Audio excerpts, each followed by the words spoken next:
anyone are online timbo kurukure zvishoma hama neshamwari. Nguva yakanaka tinotenderwa naMwari kugoverana mashoko anova eupenyu vanotenda musimba raMwari vachiitirwa zvakanaka. Iyo ivhangeri yakafanira kunzwikwa panyika yose kuna ani nani anotenda musimba raMwari achiitirwa zvakanaka. Tigoverane nehama iro shoko repakati pedu. Handina mashoko mazhinji andoda kukurukura nemi hama vatendi vari kunzvimbo dzakasiyana-siyana vanotsungirira nokushingirira pakuda kwaMwari, vanotsvaga zvose zvinoda Mwari nokuzvitevera, vanotenda nokuziva maweakness avo, vanodzoka panzira dzaMwari mukukanganisa kwavo, vanotendera nzeve dzavo kuti dzinzwe mashoko evo evhangeri atinogoverana pane imwe nguva. Toda kukurukura bhuku yedu kubva kuna Muparidzi 12 vhesi 9. Pane musoro weshoko uripo, itya Mwari uchengete mirayiro yake. Ndokutaura kuita musoro weshoko uripo pavhesi 9 pachona. Zvino muparidzi zvaakanga ari munhu wakachenjera, wakapfuura achidzidzisa vanhu zivo, akarangarira nokunzvera nokurongedza zvirevo zvizhinji. 10 vhesi. Muparidzi wakatsvaga kuti awane mashoko anofadza uye zvakanyorwa mumwoyo wakarurama ari mashoko azvokwadi. 13 vhesi. Zvino shoko guru pazvose zvatanzwa heri, itya Mwari uchengete mirayiro yake, nokuti ndizvo zvakafanira munhu wose. 14 vhesi. Nokuti Mwari uchatonga basa rimwe nerimwe pamwe chete nezvose zvakavanzika, kunyange zvakanaka kunyange zvakaipa. Vanenge varopafadza kuverenga kweshoko ravo. Hanzi munhu itya Mwari uchengete mirayiro yake yose. Unoona, kungoyeuchidzana so uchingorarama chingorangarira utongoti ndine wandinoraramira, wombozvifungawo pakuita kwako. So furidza nebhuku yangotiudza kuti itya Mwari uchengete mirayiro yake. Zvino nhasi ndoda kudarika une pauri hama, ndoda kuti tikurukure inini newe. Inzwaka. Zvino ndikati Mwari ngaakudzwe kana kuti Mwari ngaanamatwe, handina kutaura shoko renhema nekuti zvakafanira kudaro kuti Mwari akudzwe, kuti Mwari anamatwe. Itya Mwari uchengete mirayiro yake yose. Ukaziva kuti pane waunoraramira, ukangozvidzora kungoziva kuti right, zvandine wandinoraramira ini kana kuti ari panondipa mweya wandinofema, ko apo pandabuda munzira dzake, kana uyu mufambiro wandaita apa ndeupi uyu, ungotsvagawo so maweakness ako, ungonyatsobvumwa ungoti right, maweakness angu aya ndeaya. Nokuti bhuku yati itya Mwari uchengete mirayiro yake. Ndepiko mirayiro ida kuchengetwa? Chiverenga tsamba, hanzi Mwari vachatonga basa rimwe nerimwe, ringava rakanaka kunyange riri rakaipa. Kungoyeuchidzana nekuonesana nokuudzana kuti hama dzangu, pamufambiro wako waunoita nokuita kwako nokufunga kwako, bhuku yangu yati Mwari achatonga zvakanaka kunyange zvakaipa. Batinzwa, itya Mwari uchengete mirayiro yake. Zvainotaura bhuku kuti kutya Mwari kunowedzera mazuva. Vakakomborerwa vanotya Mwari, vanoziva zvose zvinoda Mwari, vanozvitsvaga nekuzvitevera, vanotendera nzeve dzavo kunzwa irori shoko reivhangeri yakafanira kunzwa panyika dzose. Nokuti kunyange Mwari akatisika panyika inoyi, takatenderwa kutaura zvizhinji, asi pakutaura kwese pane kutaura kunofanira kuchengetwa mumwoyo. Ziso zvarakatenderwa kuona ringaone zvaro zvose, asi pane zvakatenderwa naMwari kuti nairo ziso racho rikaona ringakufara. Hongu nzeve dzedu tinonzwa zvakasiyana-siyana, makuhwa, manyepo, zvakawanda-wanda, hatikuri kusanangura nouwandu hwazvo zvinonzwiwa nenzeve idzi. Asi zviriko Mwari zvawakatendera kuti aiwa, kana uchinge wanzwawo iwe munhu unotenda, chichengeta nekuziva zvawakanzwa. Kunyange pfungwa takapiwa, yesi tinoronga, tinofunga zvatinofunga, asi pakuronga napakufunga ngatizivei zvokufunga zvezvi zvakanaka, patinofunga zvakaipa tirambe, nokuti bhuku yangu yati itya Mwari uchengete mirayiro yake. zviri nani kuzvidemba, kubuda misodzi kuchema, kuti kuchema kwenyama asi kuchemera mweya wako, kungoziva kuti no weakness yako ndiro shoko ratinogara tichitaura ini newe hama yangu, rokungonzwisisa kuti right uchingoraramawo kudai so iwewe chiko chinotariswa naMwari kuti aiwa uyu ari kurarama panyika zvake, uyu ari kundigonerawo kana ari kunditadzira. Ndinototadzirawo Mwari handisati ndakunda, ndinamatire ndigokunamatirawo. Ndakakombwa nemiedzo mizhinji, asi ndinonzwa kufara pandinotengewa naMwari kuti ndigoverane shoko iri newe, nokuti bhuku yangu yati itya Mwari uchengete mirayiro yake yose. Vakakomborerwa vanotya Mwari, vanotsvaga zvose zvinoda Mwari nokuzvirarama. Hama dzangu, hapachina nguva, mafaro enyika achapera. Musafarire zvenyika, bvuma maweakness ako, ramba maweakness ako akaipa. Hapana chakamboipa, kunyange ukashorwa, kunyange ukawengwa, kunyange ukaitwa zvakaipa, asi uchiita kuda kwaMwari. Itya Mwari uchengete mirayiro yake yose. Ndiani akachenjera akangwara angonzwisisawo zvake kuti ndoraramira Mwari, nokuti zvakanaka kwazvo kuti iwe neni tikurukure tichionesana, nokuti upenyu kuonesana, kana kuti tichirarama panyika kuonesana, izvo zvakarehwa neivhangeri kana zvinorehwa neivhangeri zvakarehwa naMwari. Nekuti chiri kudiwa naMwari ndechekuti pasi rose rizive kuti kune umambo huchazouya, uye Mwari anoda kunamatwa. Zvose zvakaipa zvinoda kusiwa, vanhu vose ngavanyengetere nekunamata Mwari. Ndo zvakafanira kunzwa panyika, ndo zvakafanira kuparidzirwa ani nani ane nzeve dzekunzwa rarama panyika, nokuti Mwari vachabvunza kuti nhaiwe nzeve dzako hadzina kumbosangana nawo here nerimwe shoko panguva yakati nezuva rakati, shoko raitaura kuti itya Mwari nguva dzose. Harataurwa panyika nevakawanda. Ngazvikudzwe Mwari, ngaarumbidzwe nekuda kweizvozvo. Chitendera nzeve dzako kunzwa zvakafanira kunzwikwa, chitendera meso ako kuona zvakafanira kuonekwa, chitendera mufambiro wako kufamba nenzira dzakafanira kufambwa nadzo. Chinokutadzisa chii? Kuti wapfugama kuna Mwari wako, wazvidemba pakudarika kwako kuti right, Mwari ndinodarika apa, kudarika kwangu kuJehovha ndibatsire, wobva wasiya. Ziva weakness yako. Hanzi nebhuku yangu, itya Mwari uchengete mirayiro yake. Ndokuda kuita bhuku, mirayiro yaMwari chengete. Zvaunoziva kuti izvi Mwari ndo zvaakati zvichengete izvozvo, nokuti bhuku yako itya Mwari uchengete mirayiro yake. Chengeta kamirayiro yaMwari. Vamwe vacho havachatye Mwari. Usafananidze Mwari nemunhu. Usafananidze Mwari kana hamene ndopataura sei, haikona kufananidza Mwari nevamwe vaMwari vasiri Mwari, kana kuti nemumwe munhu anozviti Mwari vachishandisa kana ingava mishonga. Uri kudo hama yako here? Uri kuchengeta mirayiro yaMwari here? Watendera here nzeve dzako kunzwa iro shoko? Watendera pfungwa dzako here kufunga zvakadzama pamusoro poupenyu hwaunorarama? Wambotenderawo here mwoyo wako, kana kungotendawo Mwari kuti Mwari ndinokutendai? Hama dzangu, ityai Mwari kuchengete mirayiro yake. Ndinotaura shoko iri kuti iwe neni tigoverane, kuti onaka zvandanzwa shoko zvarati nditye Mwari ndichengete mirayiro yake. Ndichafunga zvakadzama zvakadzika kuti sei bhuku yangu yati nditye Mwari ndichengete mirayiro yake yose.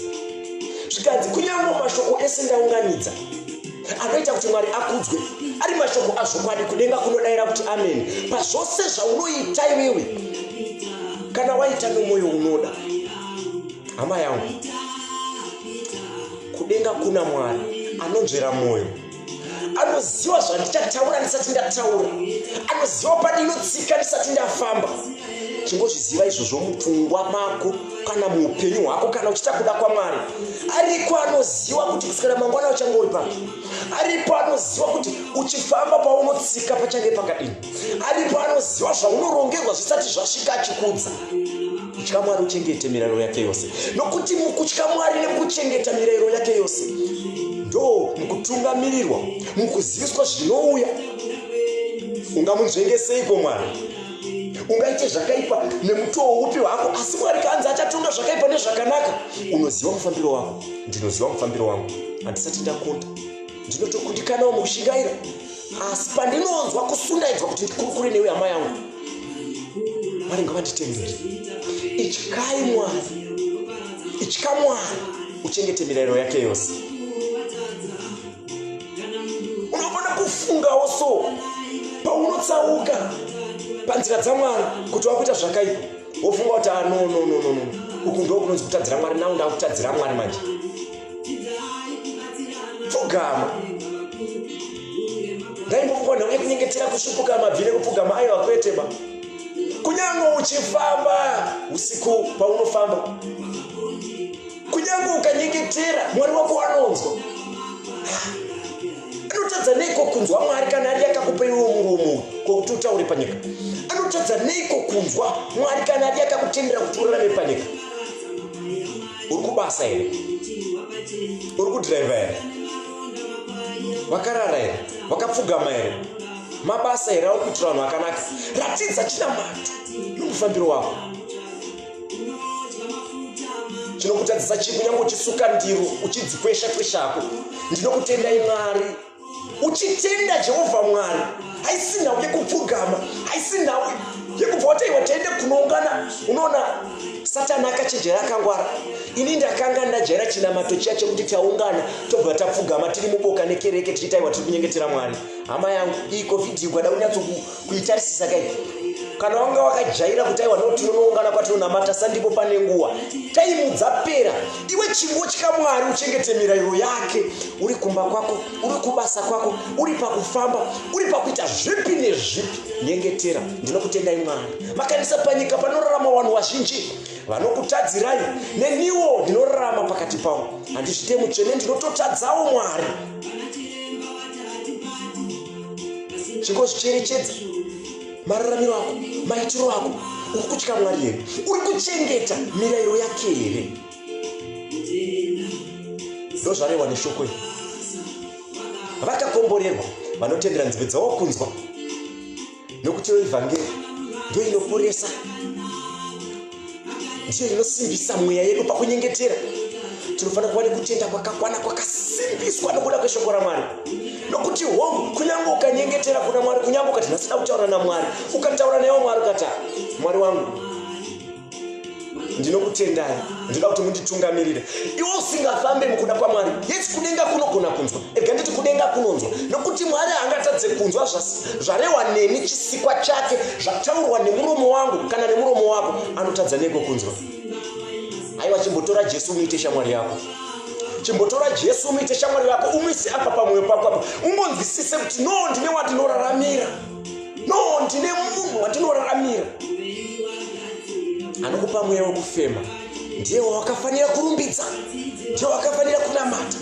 Wotya Mwari, uchengeta mirayiro yake yose. Vanganiko vanotaiwa ndizive kuti mirayiro yaMwari yacho ndeipi? Enda uno utsvage zvose zvinoda Mwari kuti ndezvipi, zvinoengwa naMwari ndezvipi. Variko vari kutadza, vanoziva kuti kutadza, asi havana kana basa nazvo. Havanei nenguva yekufunga zvakadzama kuti pati zvichazowei. Kozoti vari kugona kuzvipembedza, kuzvitutumadza. Sandipo pane nyaya. Nhau ndiye kutya Mwari nekuchengeta mirayiro yake yose. Mirayiro yaMwari chipi nechipi chakarehwa naMwari ngachichengetwe nemunhu. Because bhuku yangu yati munhu wese, hazvina kunzi mapastors, hazvina kunzi vanhukadzi. Aiwa, munhu wese ngaatye Mwari, achengete mirayiro yake. Shoko raMwari rakafanira kunzwika panyika yose. Ende chandofarira chinhwani, cherechedza wakararama kumashure, vakagonera Mwari navakatadzira Mwari. Pane vanhu wakagonera Mwari, wakasemudzirwa, wakarwirwa, wakaona kubata kwaMwari. Koita vanhu wakatadzira Mwari, wakamhurisa zita raMwari, wakatonga wakaparadzwa. Hama yangu, itya Mwari, uchengete mirayiro yake. ngatinamate. Usazununguswe ramba kuitwa hovhorosi naSatani. Chingotya Mwari uchengete mirayiro yake yose.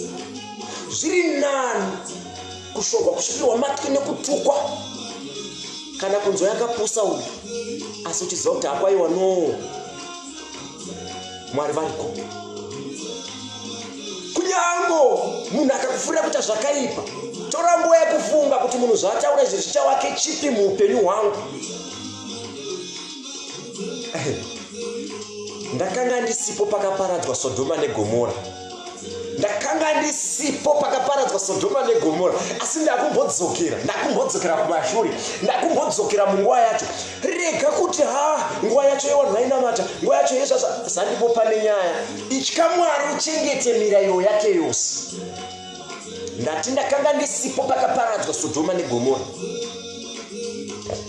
Ndakanga ndisipo kunyange nyika pakaparadzwa nemafashoma, asi ndadzokera kumashure. Unoziva kana ndapinda mushoko yake, ndinobva ndanyatsoenda munguva yacho, ndobva ndaita senge ndakairarama kunyange ndisina kuirarama. Mwari ndibatsirei muonero wangu, asi ndoda kuti utye Mwari uchengete mirayiro yake yose. Ndadzokera munguva yeSodoma neGomora, ndakanga ndisipo richiparadzwa, kunyange Mwari akanga atara kuti chaparadzwa, watuma wachienda kunoriparadza. Ini zvangu ndiri kuona kukambaradzirwa karakaitwa, kunyange ndakanga ndisipo. Mwari ngavatendere muromo wangu kutaura. Ndoda kuti ungonzwe kuti iwe uchengete shoko raMwari, uchengete zvinoda Mwari. Unoziva Jehovha ndibatsirei kuona kwangu nokufunga kwangu, asi ndati shoko riri pakati pedu nderekuti itya Mwari uchengete mirayiro yake. Ndiri kungofungawo zvangu, kwakatanga kuchangopisa so vanhu vomboita wiki so zvekushaya simba. Otiko chiko chakuitika Mwari atsamwa. Ndacherechedza ndatarisa kunguva yacho, kunyange ndakanga ndisipo, moto wakatanga uchata wekudonha semvura kakudonhera ubva ati yowe. Iwe itya Mwari uchengete mirayiro yake yose. Ndati ndiri kurangarira pakaparadzwa Sodoma neGomora, kunyange ndakanga ndisipo, asi ndadzokera zvangu kumashure, kunyange ndisingazive chii chaitika, asi ndiri kunyatsokunzwisa nokuona kuti right, moto wakatanga uchadonha semvura, vanhu vachabvoti yowe. Wachishaya zvekuenda, wachatsonzwa marwadzo mamwe aya. Unozivaka wobva wazosvika pakuchitsva wari wapenyu, uchinyatsona kuti pana pandiri kutsvenda, pana kwandinoenda. Unoziva kuti Mwari kana wachinge watsamwa kana mangwana togona kukufushira. Mwari kana achinge atsamwa, zvaareva zvinongoitika. Kana chaanenge areva chaangoda kutema pamusoro pako, hauziwe zuva rako rekufa. Yesi, munofara nekupembera muchiuraya huku nezvimwe zvipfuyo, ndo mafira unogona kuita iwaya, because ane simba rekutora mweya wako auya nhasi muupenyu hwako, apfuura pauri ati zvoni, nhaiwe tyauka, ini Mwari wako akakuzika panyika. Kwete ini, ndikutaura Mwari wari kumusoro kudenga. Ndo shoko riri pakati pedu kuti iwewe neni titye Mwari, tichengete mirayiro yake yose, nokuti hazvina kana zvazvinombobatsira. Wangu varipo vanotaiwa kupi ngatifare panyika. Kudenga hakuna izvozvo. Unokuziva ere kudenga, kuti kudenga hakuna izvozvo? Kunyange kudenga usingakuzivi, kunyange unoziva pane vamwe vanhu vane kahunhu kekufolowa tsika dzisina nebasa. Zvakaipa, zvakanaka. Mwari achatonga zvese zvakaipa nezvakanaka. Saka chingofunga zvakadzama kuti right, mafambiro angu, maitiro angu, Mwari anombotiwo kudineni. Wangu bhuku inoti hakuna munhu asingatadzi, but hatisapote mawichiness yewanhu. Munhu ngaangotye Jehovha, achengete mirayiro yake yose. Iye haurambidzwe. Kana usingade ungonyora kuti handidi nekuti asi zvekumanikidzwa. Ende chakanakira shoko raMwari ndezvemari. Ukaona uchinorwa 1 on 1 yekuti unobhadhara mari kudai so finisha. ZvaMwari ndezvemari. Mwari akakupa mweya wekufema, Mwari akakupa zvese mahara paunongotaura, kwete paunodaidzira. Nyange ukataurira mumwoyo mako, Mwari anonzwa as long uchirewesa. Kunyange ukareva shoko uchirewesa, Mwari wako anonzwa. Vamwe vanongotaiwa hakupinga tingoitenga ninga ari kuitawo zvakati wani. Saka utotedzero neighbor wako kuti ari kuhura utirega ndihurewo. Neighbor wako kuti achifamba ubva utirega nditiwo chifambe. mafriends angu ese imbavha saka rega ndibe kudenga rega nditi gena hariitirwi zviwindi kumashure ndakamotora ndikati gena harisi jeri rekuti unotaiwa handongopika ka 5 years ndobuda. Mutongo wa Mwari uriko. Idzo nzeve dzikutenderwa kunzwa naMwari kuti unyatsonzwa uri kunzwa zvako. Vongotaiwa zvinakana basa ndizvo zvinakana basa. Varipo vakatenderwa kunzwa nokuchengeta, vanoziva vanoramira. Ndatinda uya neshoko hama yangu rokuti itya Mwari uchengete mirayiro yake. Ndacherechedza, ndatarira zvose zvinoita kuti Mwari akudzwe, kumugonera, kumunamata, kusiya zvivi zvose, kunamatira simba, kuti Mwari warwire watungamiri. Ndobva ndacherechedza zvakaipa zvose zviri kuitwa panyika nevari kuzviita. Handingachitauri nemazita munozviziva nevamwe vacho vari mazviri. Ndikati zviri nani tigoverana hama shoko iri kuti munhu ngaatye Mwari achengete shoko rake.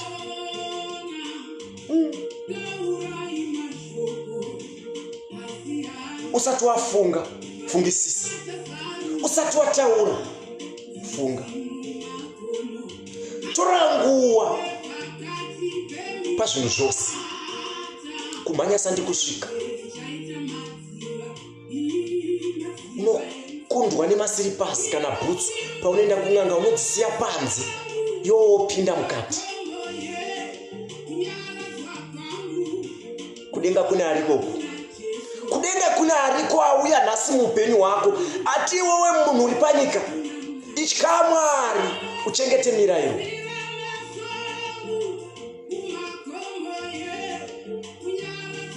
Varipo vari kuteera tsika dzakaipa. Vamwe vanotendera kunzwa nenzeve but vanodzidza tsamwa. Zvinakana basa. It's okay. Tongwa kuchauya. Hazvife zvakachinja. Ndozvarewa nebhuku panapa. Itya Mwari uchengete mirayiro yake. Itya Mwari uchengete mirayiro yake. Ticharamba tichigoverana mashoko anoita kuti Mwari akudzwe. Ticharamba tichikurukura dzeumambo nokuti nawo tichitorera masomo. Ini nawo ndo zvandakangwarira zvangu. Aripo hanzi uyo akapusa. Unoda kuswa munhu akapusa pakati pevanhu zvako. Vanhu vachitaura mashoko anotaura asinei neumwari, nedzimwe tsika dzavanofamba nadzo dzisinei neumwari, vachidaidzira kuti haakupiko, uyo zviri nani kunyange ukataura zvakaipa pamusoro pevanoshingaira kuda kwaMwari kana nokuchengeta shoko nekuchengeta mirayiro yaMwari. Nokuti wese anochengeta mirayiro kana shoko raMwari nokuita kuda kwaMwari nokushingirira zvinoda Mwari anenge achingoshoorwa so. Ariko anotonga zvakanaka nezvakarurama. Iti Mwari ndinokutendai. Iti Mwari ndinokutendai. Kana wanzwa shoko. Shoko riripo hama dzangu. Bhuku yedu zvayatudza kuti itya Mwari uchengete mirayiro yake. Cherechedza mufambiro wako, mutauriro wako, unhu hwako. Alright, tichataura. Zviri nani upfugame nemabvi ndakambotaura kumashure. Mwari ini ndiri mutadzi. Wobva wasiya chauri kutadza. Ona Satani anoisa marasha mumbatya dzevazhinji. Anoziva kunaka kweumambo sekuriva kwandakaita kumashure. Haatodi wakawanda kuti wanzwisise zveumwari zveumambo izvi. Ukonganga nekuku dzinobva dzadaidzira kuti hakupiko muchamirira Jesu kusvika rini. Nawo ndoka dzazara pasocial media so. Dzazara zvadzo pasocial media.